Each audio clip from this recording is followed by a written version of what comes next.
¿Soy un mal esposo por apoyar a mi madre monetariamente y estar para ella? Mierda, la palabra flota en el aire, más tangible que el olor a lasaña recalentada de la cena. No la he dicho en voz alta, claro. Soy Damián, tengo 35 años. Abogado meticuloso, padre de Mateo de 8 años y Renata de 5. Esposo de Sandra, también 35 años. Ella, ejecutiva de ventas, con una mirada que puede fulminar contratos a distancia. Yo soy el tipo que paga las facturas a tiempo, saca la basura sin que le digan, ayuda con los deberes de matemáticas y sabe dónde están las tijeras. El ciudadano ejemplar del hogar. O eso creía. Ahora me siento como un espía torpe descubierto con los códigos en la mano. Todo empezó como tantas cosas en esta vida adulta, que parece una carrera de obstáculos disfrazada de rutina con el banco. Mi madre, doña Margarita de 70 años, y viuda desde que yo tenía 15, vive sola en ese departamento pequeño pero impecable donde el olor a café recién hecho siempre gana al de la humedad. Su pensión es un chiste cruel, una cifra que apenas cubre los medicamentos para su artritis y la luz. El resto, la comida decente, el teléfono por si pasa algo, ese abrigo nuevo cuando el invierno se puso brutal el año pasado, el internet y ese resto lleva años saliendo discretamente de mi bolsillo. No es fortuna, Dios me libre. Es lo que puedo apartar después de la hipoteca del piso, el colegio de los niños, el seguro del coche que Sandra necesita para su trabajo y los caprichos calculados que nos permitimos para no sentir que solo vivimos para pagar recibos. Obviamente después de cubrir todos los gastos de mi hogar, siempre fue así. Unos billetes doblados en la mano al visitarla, una transferencia pequeña etiquetada como gasto varios en nuestra apretada contabilidad doméstica. Es mi madre, Sandra, le dije una vez, hace muchos años, cuando apenas empezábamos. No tiene a nadie más. Ella asintió entonces, con una comprensión que ahora sospecho fue más tolerancia que acuerdo genuino. Quizás pensó que sería algo temporal. Quizás nunca calculó que la vejez de mi madre sería tan larga y tan costosa. O quizás simplemente su idea de nuestra familia se fue estrechando, excluyendo poco a poco a la mujer que me trajo al mundo. El error fue de manual, estúpido, de esos que haces cuando el cansancio acumulado nubla el juicio más básico. Ayer, después de llevar a los niños al fútbol y natación, Sandra tenía una cena de trabajo, claro. Pasé a casa de mi mamá. La encontré con la cara contraída, intentando abrir un frasco de mermelada con unas manos que parecían ramitas secas.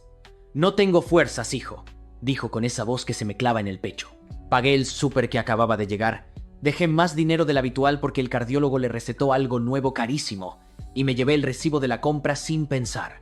Y allí estaba, esta mañana, olvidado como un testigo incómodo en el bolsillo de mi chaqueta. La chaqueta que colgué en la silla de la cocina. La silla frente a la que Sandra desayunaba, hojeando su tablet con sus gráficos de ventas. Debe haber caído al suelo, o quizás lo saqué yo mismo sin darme cuenta al buscar las llaves del coche. El caso es que cuando volví del trabajo, después de otra jornada de casos que bailan frente a mí y jefes que piden milagros, el clima en el piso había cambiado. No era la calma tensa previa a la tormenta. Era el silencio helado, pesado, de después del impacto. Sandra estaba en el sofá. No estaba trabajando, no estaba viendo la tele, solo estaba sentada, rígida, y en la mesita de centro, como un trofeo macabro, estaba el maldito recibo del súper de mi madre. Al lado, una hoja impresa, con nuestros movimientos bancarios del mes, donde mi pequeña transferencia a mamá estaba subrayada con un rojo agresivo. Ni siquiera me dejó soltar el maletín. ¿Quieres explicarme esto, Damián? Su voz no era un grito, era un filo de hielo, peligroso, contenido. Pero la ira vibraba en cada sílaba, como la cuerda de un arco a punto de soltar la flecha. Es el súper de mi madre, Sandra. Lo pagué ayer. Estaba sin fuerzas y... ¿Y la transferencia del lunes? ¿Eso también fue para ayudarla con el súper? Cortó mi explicación como con tijeras. Su mirada, esos ojos oscuros que normalmente brillan con ambición o ternura para los niños, ahora eran dos pozos negros de decepción. Y algo peor, traición. ¿Cuánto llevas dándole dinero nuestro a tu madre, Damián? ¿Meses? ¿Años? ¿Sin consultarme? Ahí estaba, la disyuntiva plantada como un árbol venenoso en medio de nuestro salón, nuestro dinero, nuestra familia, nuestra decisión. Las palabras resonaban, pero mi mente se aferraba a otras imágenes. Las manos de mamá luchando con el frasco, su despensa casi vacía, la resignación en su voz cuando dice, «No te preocupes, hijo, yo me arreglo». Las arrugas de su piel y sus ojos aliviados cuando pago algo que se necesitaba pagar. «Es mi madre, Sandra», repetí, sintiendo como la frase, antes una verdad incontestable, ahora sonaba débil, casi como una excusa. No tiene casi pensión. ¿Qué quieres que haga? ¿Que la deje pasar hambre? ¿Que no pueda comprarse las pastillas? Lo que quiero es que me hables, estalló entonces, levantándose. La furia contenida se liberó caliente y repentina. ¡Que no me tomes por idiota! ¡Que no financies una segunda familia a mis espaldas con nuestro esfuerzo! Esto es una hipoteca, 2 niños, unos gastos que no paran de subir. Cada peso cuenta, Damián. ¿O es que tú pagas los extras del colegio? ¿O la reparación del coche del mes pasado? ¿O las vacaciones que ni siquiera nos hemos podido permitir este año? Cada pregunta era un martillazo. Tenía razón, en parte, el dinero está ajustado. Pero, ¿era eso justificación para dejar a mi madre en la estancada? ¿Era nuestro dinero más importante que su bienestar básico? La culpa, una serpiente fría, empezó a enroscarse en mi estómago. ¿Había sido egoísta?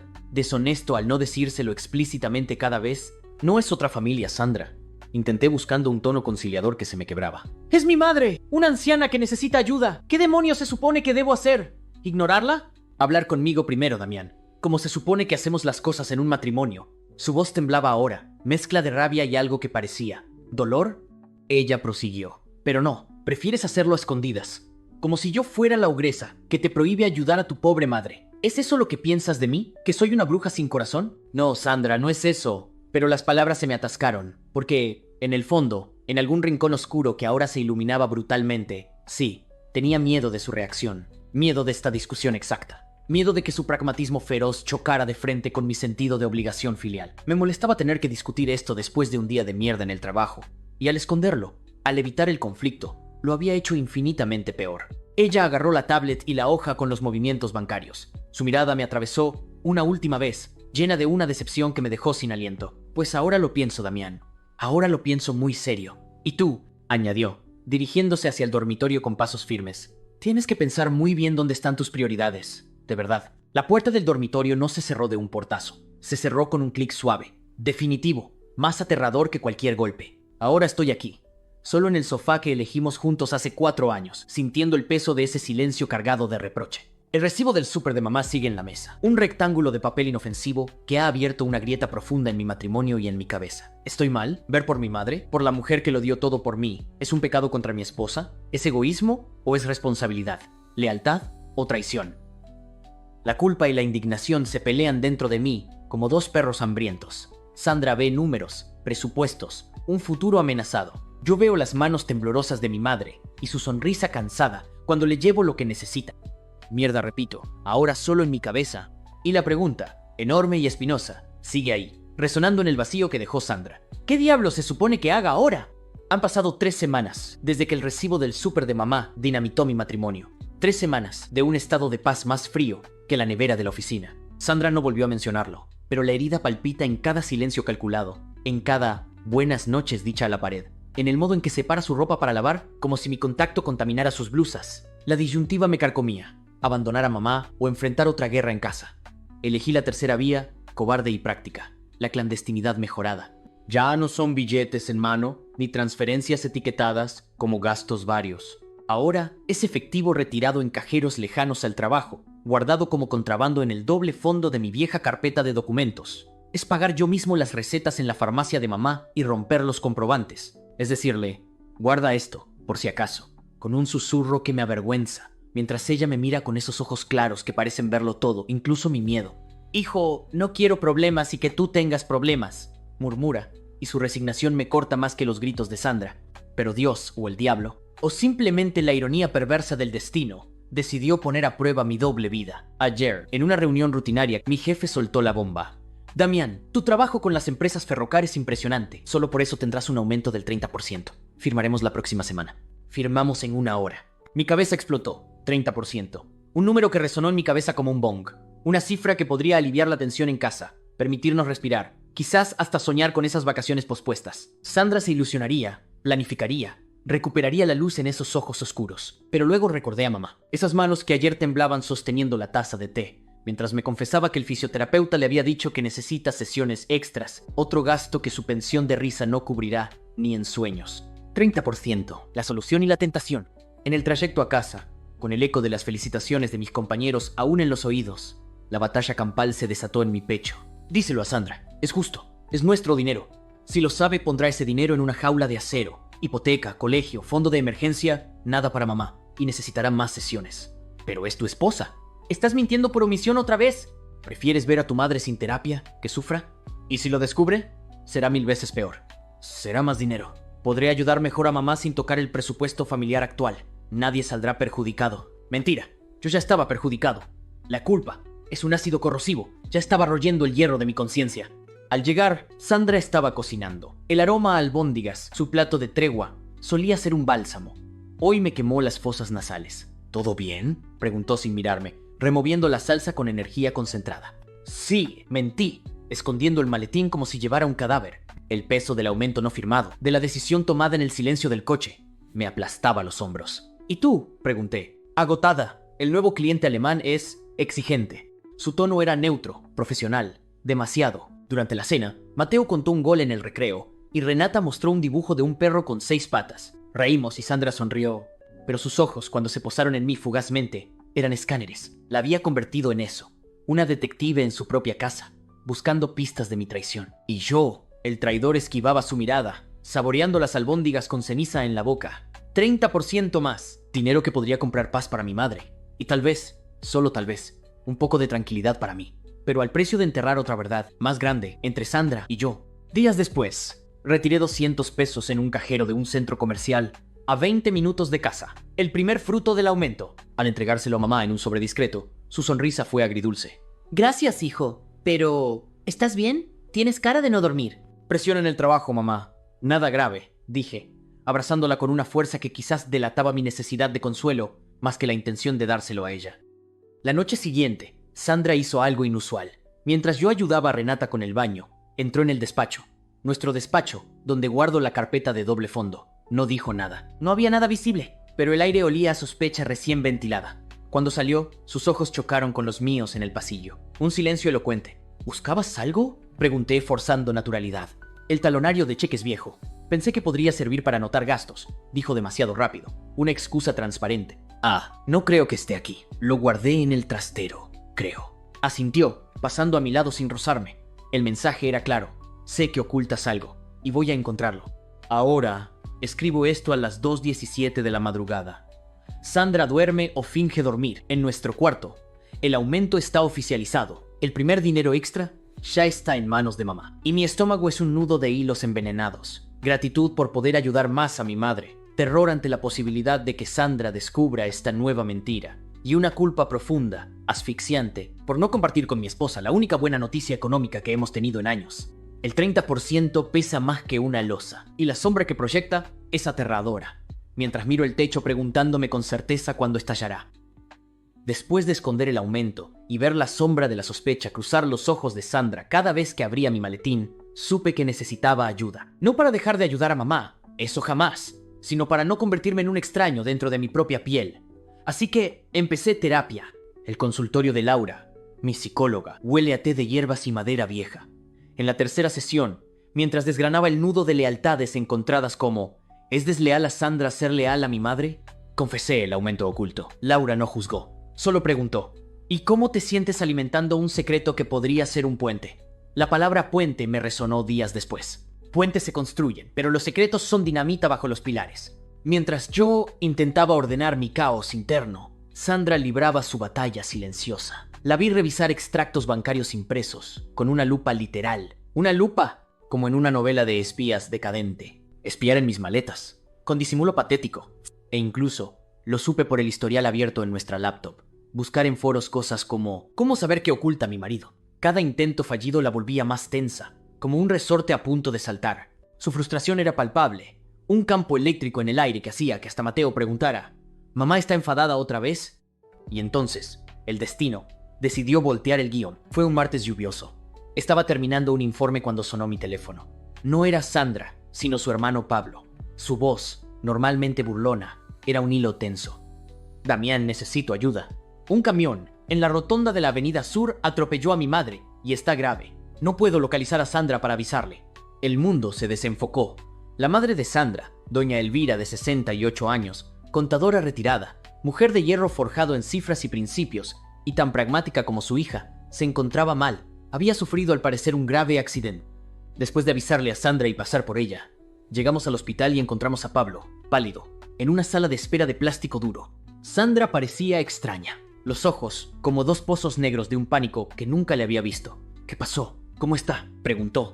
Su voz, un susurro ronco, despojado de toda su habitual seguridad. Doña Elvira había tenido suerte, si es que a eso se le puede llamar suerte. El camión rozó su coche pequeño, haciéndolo volcar. Fractura múltiple de fémur, 3 costillas rotas, contusión cerebral moderada y un sinfín de magulladuras que la pintaban de morados violentos. Sobreviviría, dijo el cirujano con cara de pocas horas de sueño. Todo era más extremo por la edad de mi suegra, pero la recuperación sería larga, dolorosa y extremadamente costosa. Ahí fue. La palabra costosa. La vi golpear a Sandra como un látigo. Se tambaleó. Yo extendí la mano para sostenerla, pero ella se aferró al frío mármol de la repisa. ¿Costosa?, repitió.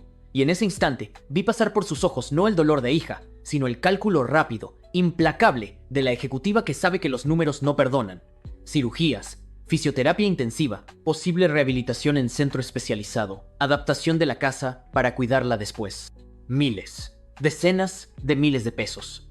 Los días siguientes fueron un torbellino de noches en el hospital, turnos con Pablo y gestiones interminables. Yo me volqué, sintiendo una extraña solidaridad. Ahora ella entiende, pensé. Ahora sabe lo que es ver a tu madre vulnerable, dependiente, y sentir el peso abrumador de la responsabilidad. Pero la reacción de Sandra no fue la que yo esperaba. No hubo llantos desgarrados ni muestras de ternura desbordante hacia su madre. Hubo eficiencia, pura y dura eficiencia. Por otro lado, en la habitación del hospital, doña Elvira gimió de dolor al intentar moverse. Yo me acerqué para ajustar su almohada, con un nudo en la garganta. Sandra, consultando una tablet, dijo sin levantar la vista: el analgésico fuerte es cada 6 horas, mamá. Faltan 42 minutos. Aguanta. El trabajador social habló de opciones de rehabilitación. Una residencia pública lista de espera de 8 meses, o un centro privado de 30.000 al mes, mínimo. Y en otro escenario, Pablo sugirió vender el coche accidentado de su madre para ayudar. Sandra lo fulminó con la mirada. Es un cascajo sin valor. Lo que necesitamos es optimizar su cartera de inversiones y solicitar la máxima cobertura del seguro. Yo me encargo. Una noche exhaustos, tomando un café amargo en la cafetería del hospital, rompí el silencio que pesaba como plomo. Es mucho, ¿verdad? Todo esto, los gastos, la incertidumbre. Buscaba un resquicio de emoción compartida, de ese miedo que yo conocía también. Sandra miró su taza, no a mí. Sí, es una carga financiera significativa. Requerirá reestructurar nuestro presupuesto familiar a medio plazo. He hecho unas proyecciones. Sacó su móvil y abrió una hoja de cálculo. Si liquidamos el fondo de vacaciones, posponemos el cambio de coche 2 años y ajustamos las actividades extraescolares de los niños, podemos cubrir su parte sin endeudarnos, siempre que Pablo asuma el 40% que le corresponde. Levanté una ceja y dije: no podemos quitarle a los niños sus actividades. Eso es algo que ellos necesitan. Por favor, Damián. Esto es urgente. Mi madre nos necesita. Necesita a la familia y que se le apoye. Debe haber sacrificios. En cuanto lo dijo, supe que se dio cuenta lo injusta que había sido con mi problema con mi madre y mi madre misma. No me pude callar. ¿Mi madre no es familia?, pregunté. Ella de inmediato negó con la cabeza y levantó su mano para silenciarme. Justo ahora no quiero librar esa batalla. Ahorita tengo muchas cosas que resolver de esta situación. Desbalancea totalmente nuestras vidas. La miré atónito. No vi angustia filial. Vi a una CEO evaluando un rescate corporativo. ¿Y cómo está ella en todo esto, Sandra?, me atreví a preguntar, señalando hacia arriba, donde su madre yacía atada a cables y sueños rotos. Ella frunció el ceño, como si la pregunta fuera irrelevante. ¿Cómo va a estar? Dolorida, asustada, como estaría cualquiera. Pero el miedo no paga las facturas, Damián. La organización, sí, bebió un trago de café. La emoción no arregla un fémur roto. La cirugía y la rehabilitación de calidad, sí. Fue como si un espejo que creía entender se hubiera roto frente a mí, mostrando una imagen completamente distorsionada. Yo había proyectado mi propio caos emocional, mi culpa, mi sentido del deber teñido de angustia, sobre ella. Esperaba que el accidente de su madre la ablandara, la hiciera comprender mi dolor, mi dilema con mi madre. Pero no, Sandra no se derrumbaba, se reorganizaba. Su amor filial no se expresaba en lágrimas o billetes escondidos, sino en hojas de cálculo precisas y decisiones frías como el acero quirúrgico. Y en lugar de alivio sentí un escalofrío, porque si esto era su forma de amar, de cuidar, de asumir la responsabilidad hacia su propia madre, ¿qué esperanza tenía yo de que alguna vez entendiera lo que sentía por la mía? Mi ayuda a mi madre nacía de un impulso visceral, casi doloroso, de aliviar su sufrimiento. La ayuda de Sandra a doña Elvira nacía de un cálculo frío, de un deber ejecutado con precisión quirúrgica. Mientras subíamos de nuevo a la fría habitación, una pregunta nueva surgió. ¿Era mi forma de amar más válida, más humana que la suya? ¿O era simplemente más desordenada, menos eficiente y por eso mismo más peligrosa para el frágil equilibrio de nuestro matrimonio? El plan de eficiencia de Sandra para su madre, doña Elvira, chocó de frente con la realidad cruda, viscosa y lenta de cuidar a un enfermo grave. Y esa realidad nos está aplastando a ambos. En este momento, doña Elvira es una mujer orgullosa reducida a la impotencia, que grita de dolor cuando la movemos, que llora de frustración cuando no puede ir sola al baño, que maldice en voz baja a los fisioterapeutas, que la obligan a intentar lo imposible. La cirugía fue solo el principio. Ahora viene la verdadera guerra. La rehabilitación diaria, el dolor crónico, la dependencia humillante y los gastos. Dios, los gastos. Son facturas que llegan como avispas. La residencia privada de rehabilitación de 30,000 pesos al mes fue descartada. Nosotros tendríamos que ver cómo cuidaríamos de su madre mientras se recuperaba. Los copagos de medicamentos que no cubre el seguro, el colchón especial, la silla de ruedas a medida. Sandra sigue siendo la generala en todo, cuadrando números con uñas y dientes, liquidando ese fondo de vacaciones que nunca usamos, posponiendo todo gasto no esencial, que ahora incluye las zapatillas nuevas de Mateo y las clases de ballet de Renata. Pero vi temblar su mano al firmar el último cheque grueso. Vi el pánico fugaz pero real en sus ojos cuando el banco llamó para confirmar una transferencia grande. Aquí es donde entré yo. No por estrategia, ni por culpa, ni siquiera por amor filial hacia doña Elvira, a quien respeto, pero nunca he sentido cercanía. Entré porque vi a Sandra romperse, lenta y silenciosamente, sin hacer ruido. Me ofrecía cubrirlos los fines de semana. Noches eternas en una habitación iluminada por máquinas, escuchando la respiración entrecortada de doña Elvira, los gemidos cuando el dolor la despierta, leerle el periódico, ayudarla con el orinal, disimulando mi propia incomodidad, aprender a moverla sin hacerle daño. Es física y emocionalmente agotador. Regresar a casa al amanecer, con el alma gris y el cuerpo hecho trizas, para ver a los niños despertar, ignorantes del peso que aplasta a sus padres. Intenté sostener nuestra casa. Cenas precocidas, ropa lavada pero no siempre planchada, deberes revisados a medias. Renata una noche preguntó, ¿mamá ya no nos quiere? Me rompió el alma. Y obviamente, aportando lo más que podía económicamente hablando, no descuidé a mi madre, pero hice valer ese aumento también para doña Elvira. Fue durante una de esas noches de guardia hace una semana cuando sucedió. Sandra vino a relevarme más tarde de lo habitual. Traía la tablet bajo el brazo. Doña Elvira dormía, agitada. Gracias, murmuró Sandra, sin mirarme, dejando caer su bolso como un saco de piedras. Su voz sonó ronca, gastada. ¿Todo bien?, pregunté, aunque sabía la respuesta. Ella se acercó a la cama, mirando a su madre. Doña Elvira parecía frágil, pequeña, perdida entre las sábanas blancas. De repente, un espasmo de dolor la sacudió en sueños. Un gemido débil escapó de sus labios. Y entonces lo vi. El temblor empezó en las manos de Sandra, un ligero estremecimiento que subió por sus brazos. Su espalda recta, esa columna de acero que siempre la sostuvo, se encorvó ligeramente. Respiró hondo como ahogándose. Y luego, sin previo aviso, una lágrima, sola, sigilosa, trazó un camino rápido por su mejilla antes de que pudiera atraparla con los dedos. Fue como un terremoto en miniatura. Sandra no lloraba, ni cuando nació Mateo con complicaciones, ni cuando perdió el gran contrato el año pasado. Rápido, se fue hacia el lavabo. La seguí, no podía evitarlo. La encontré apoyada en el lavamanos, los puños cerrados sobre la fría porcelana, los hombros tensos. No lloraba abiertamente, pero su respiración era entrecortada, un sollozo seco y rabioso atrapado en su pecho. No toqué su orgullo con palabras cursis. No dije todo irá bien. Agarré una toalla de papel, la humedecí y se la ofrecí en silencio. Ella la cogió, apretándola como un salvavidas, y mantuvo la cara hundida en ella un momento demasiado largo. Cuando levantó la vista, sus ojos eran dos charcos oscuros de puro cansancio y una vulnerabilidad que nunca le había visto. «Es que todo esto no para, Damián», susurró, la voz quebrada mirando hacia la habitación. «Pablo no ayuda lo suficiente. Los niños nos necesitan.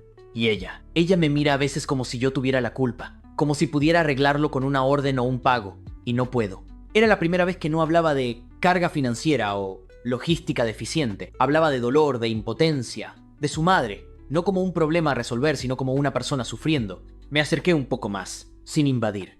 «Lo sé», dije, con una simpleza que venía de haberlo vivido en silencio durante años con mi propia madre.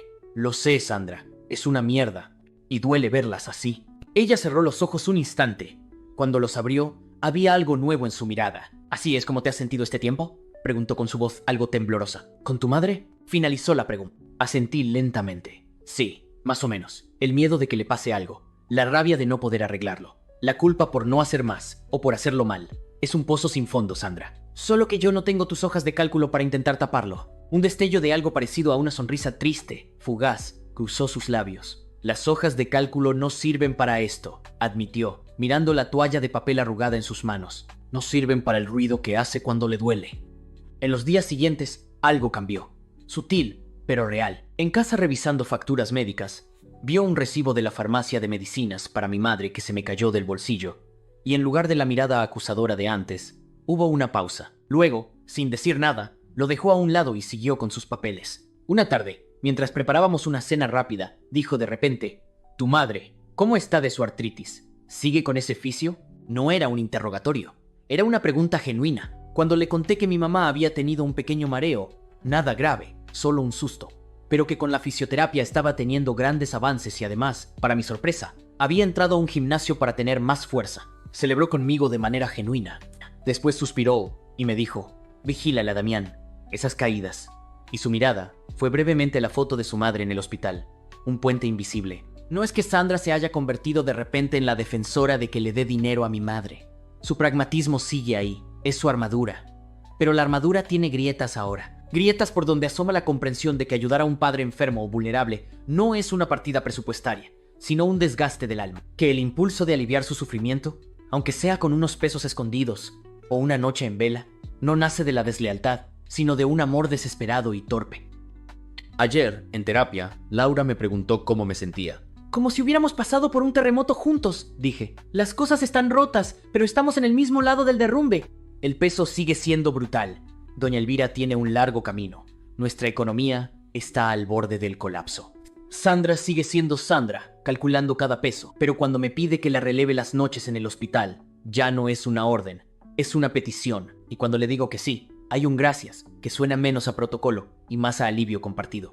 La presión era un puño de hierro alrededor del pecho. Cada factura de Doña Elvira clavaba una daga más profunda en el secreto que llevaba meses cargando. El 30% de aumento pudriéndose en mi conciencia. Ver a Sandra romperse en silencio frente a la calculadora. No podía seguir siendo un espectador de mi propia mentira. La confesión salió en la cocina. Ella revisaba otra factura del centro de rehabilitación. «Sandra, necesito contarte algo». Un suspiro cansino.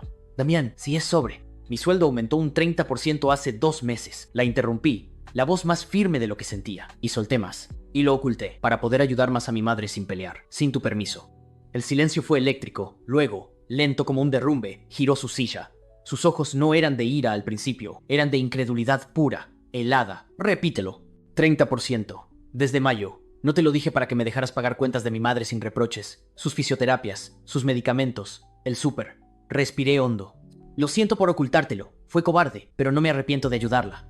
La explosión fue nuclear. Saltó. «¿No te arrepientes?», rugió, la voz rajada por la rabia. «Mientes, escondes, robas de nuestra familia para tu madre, mientras la mía se desangra. Y tienes la jeta de decirme eso. No es robar, Sandra. Es mi madre, y no voy a dejarla sola». Me planté frente a ella, sintiendo el suelo temblar bajo mis pies, pero sin ceder. «Tu madre también se ha visto beneficiada con ese aumento.